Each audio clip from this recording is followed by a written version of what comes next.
নমস্কার, ভিল কিচেনে সবাইকে স্বাগত জানাই। আজকে আমাদের কলা বাগানে চলে এসেছি। কয়েকদিন থেকে বৃষ্টি হচ্ছিল আর কালকে প্রচণ্ড হাওয়ায় আমাদের কলা বাগান থেকে অনেকগুলো গাছ পড়ে গেছে, কলা গাছ।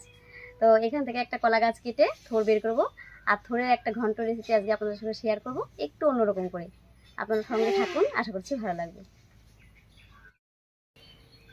এটা যে থোর বলে এটা কিন্তু জানতাম না কোনোদিন। তো এখন দেখি সবাই থোর বলে, আমরা কিন্তু বলতাম কাঞ্জাল।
কলা গাছের এই উপরের খোলগুলো তুলে তুলে ভেতরে যে সাদা অংশটা আছে সেটা বের করে নেব।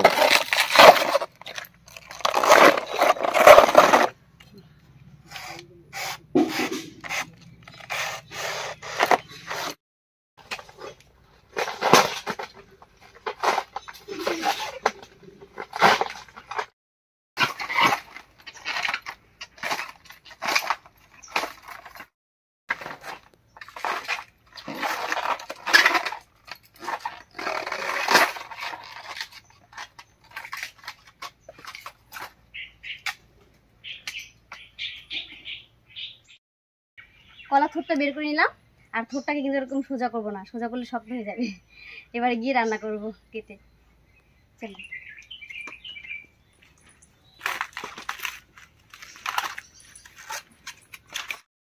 কলার থোর বের করতে গিয়ে একেবারে হাঁপিয়ে গেছি, এই জন্য এবারে চা খেয়ে নিচ্ছি।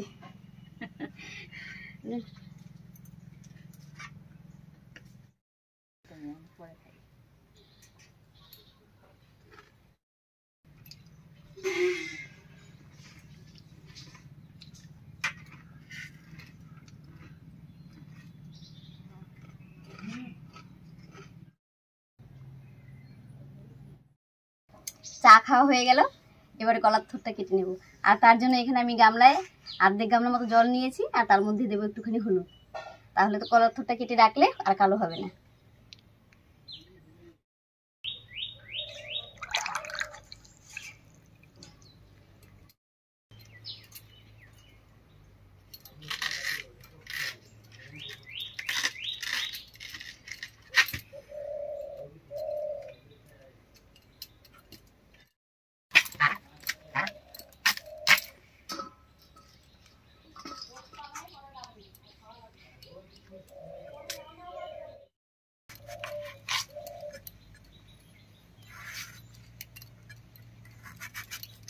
এই কলার থোরটা কিন্তু খুবই নরম, কাটতেই বোঝা যাচ্ছে।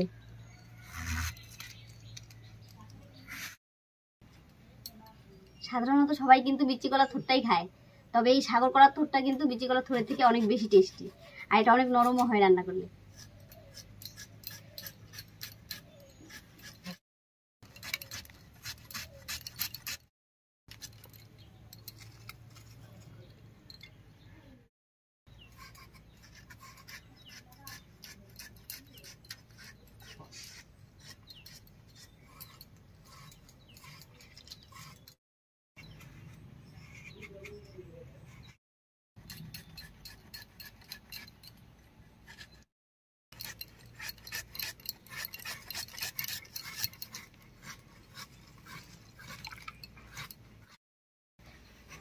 বেশ খানিকটা কলার থোড় কেটে নিয়েছি। এবারে বাকি যতটুকু আছে মা কেটে নিই, আর আমি একটু মশলা করে নিচ্ছি। এই কলার থোড় এইভাবে কাটে ছোট ছোট একদম চিকন চিকন গুঁড়া যে মাছটার নামটা আমার মনে নেই, ওই মাছ দিয়ে রান্না করলে সেই টেস্টি হয়। আর এটা নিরামিষও খাওয়া যায়। এটা কিন্তু খুব উপকার, এই আয়রনে ভর্তি, এটা সবার জন্যই খুব উপকার। মশলার মধ্যে আমি নিয়েছি 1 চামচ কালো সর্ষে, 1 চামচ মতো পোস্ত আর কয়েকটা কাঁচা লঙ্কা। এবারে একসঙ্গে করে বেটে নেব, সঙ্গে একটু লবণ দিয়ে।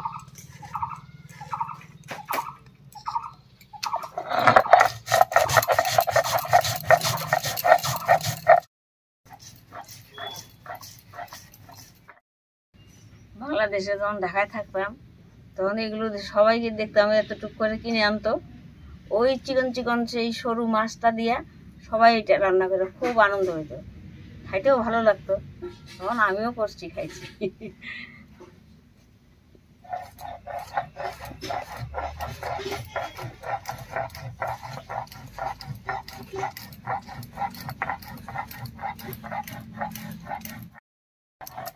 মশলাটা বাটা হয়ে গেছে, একবারে নামিয়ে নিচ্ছি।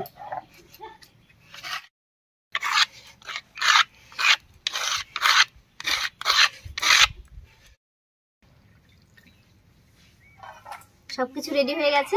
এবারে থোড়টা একটু লবণ দিয়ে কষলে নিয়ে রান্নাটা বসিয়ে দেব।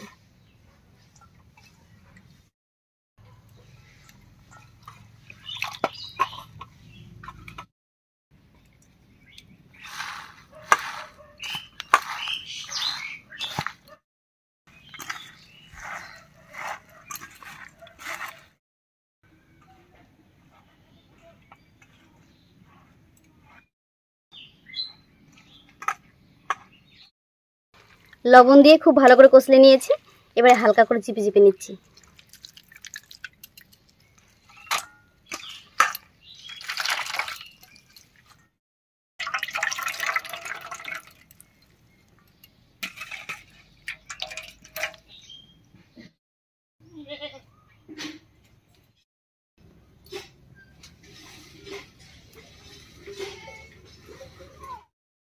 উনুন জ্বালিয়ে কড়াই বসিয়ে দিয়েছি। এবার ফোড়ন দেবো, আর ফোড়ন দেবো 5 ফোড়ন, শুকনো লঙ্কা আর তেজপাতা দিয়ে।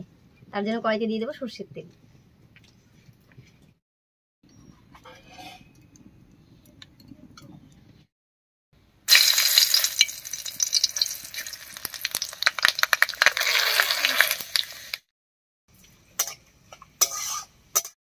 ফোড়নটা ভাজা হয়ে গেছে, এবার কলার থোড়টা দেবো।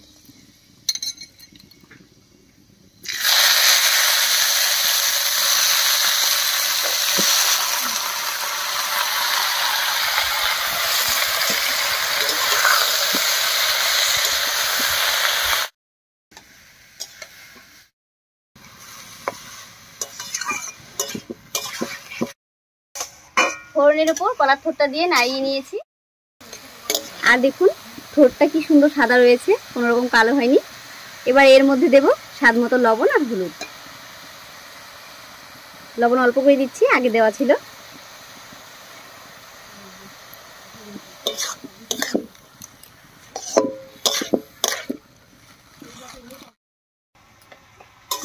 হলুদ লবণ দিয়ে বেশ কিছুক্ষণ রান্না করে নিয়েছি। আর দেখুন কতটা জল উঠে গেছে। এবারে ঢাকা দিয়ে দিয়ে বেশ কিছুক্ষণ রান্না করে নেব।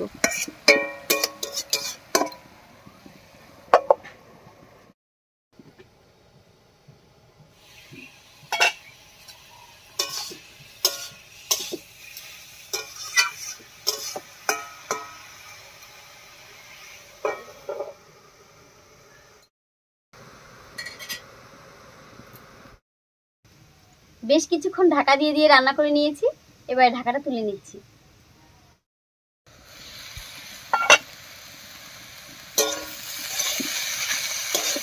থোড়টা বেশ কিছুক্ষণ রান্না হয়ে জলটা শুকিয়ে গেছে। এবার এর মধ্যে বাটা মশলাটা দেব।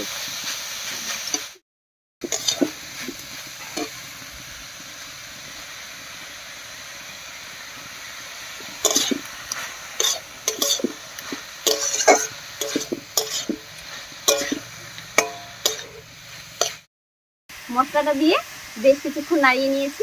এবার একটু মশলা বাটা জল দিয়ে কষিয়ে নেব।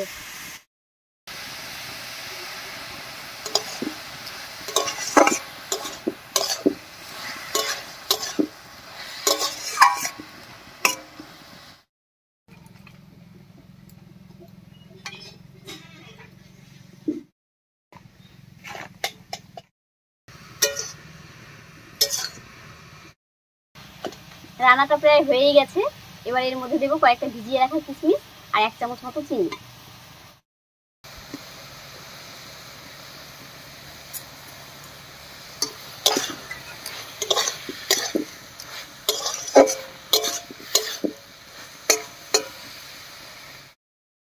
রান্নাটা প্রায় হয়েই গেছে। আপনারা চাইলে এই অবস্থাতেই নামাতে দিতে পারেন, তবে আমি একটু আতপ চাল বাটা দিব, এতে করে দেখতে সুন্দর হবে আর খেতেও অনেকটা বেশি ভালো লাগবে। এখানে 1 চামচ মতো আতপ চাল বাটা আমি জলের সঙ্গে পাতলা করে মিশিয়ে নিয়েছি। এবার এটা দেব।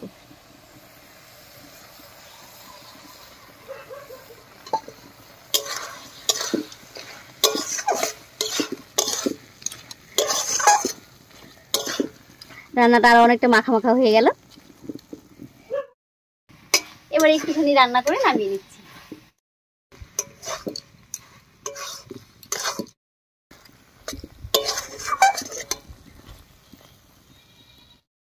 এটা তো নিরামিষ হলো আজকে, এটা আবার মাছ দিয়ে করে দেখাবো।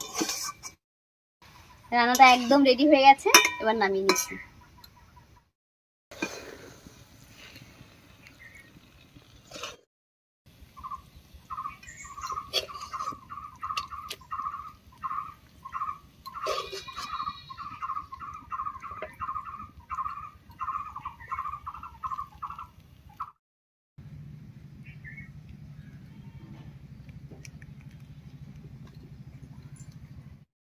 খুব সহজ করে কলার থোড়ের আজকে একটা নিরামিষ রেসিপি আপনাদের সঙ্গে শেয়ার করেছি। তো রেসিপিটা কেমন লাগলো অবশ্যই কমেন্টে জানাবেন। যদি ভালো লাগে একটা লাইক করে দেবেন এবং চ্যানেলটিকে সাবস্ক্রাইব করে এভাবেই আমাদের পাশে থাকার অনুরোধ রইল। আজ এই পর্যন্তই, আবার কাল দেখা হচ্ছে নতুন কোনো সহজ রেসিপি নিয়ে।